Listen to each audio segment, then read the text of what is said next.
જ્યારે ભાજપની સરકાર ઉત્તર પ્રદેશની અંદર પ્રયાગરાજમાં જે કુંભ મેળો કર્યો એમાં લગભગ અંદાજે 8 થી 10 કરોડ લોકો આવ્યા હતા અને બહુ સારો મેળો યોજવામાં આવ્યો એવો દાવો જો ભાજપની સરકાર કરતી હોય તો પછી જુનાગઢની અંદર માત્ર 10 લાખ લોકો ભવનાથમાં આવે તો વ્યવસ્થા કેમ નહીં થાય?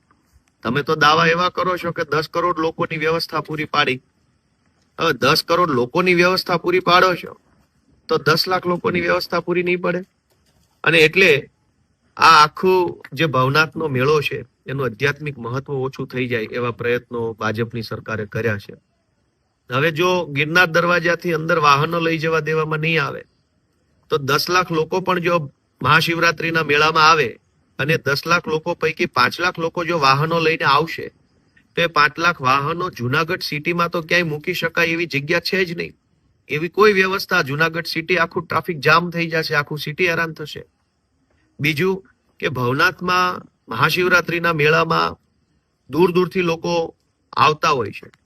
હવે એમની સાથે બાળકો હોય, કિંમતી સામાન હોય, કપડા લતા હોય, ઘણું બધું હોઈ શકે છે.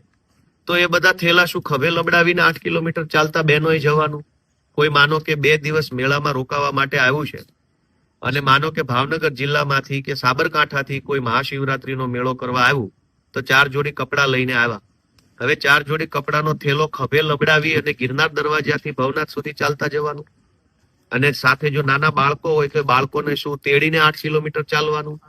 જો કોઈ સિનિયર સિટીઝન હોય, 60-65 વર્ષના વડીલ હોય, કેમ કે ખાસ કરીને વડીલો આવા બધા જે આપણા લોક પરંપરાના તહેવારો છે એમાં ખૂબ રસ લેતા હોય છે, મોટી ઉંમરના આપણા વડીલો. તો ગિરનાર દરવાજાથી 60-65-70 વર્ષના વડીલો કે જેને મહાશિવરાત્રીમાં ભવનાથ મંદિરે જવું છે એને શું ચાલતા જવાનું?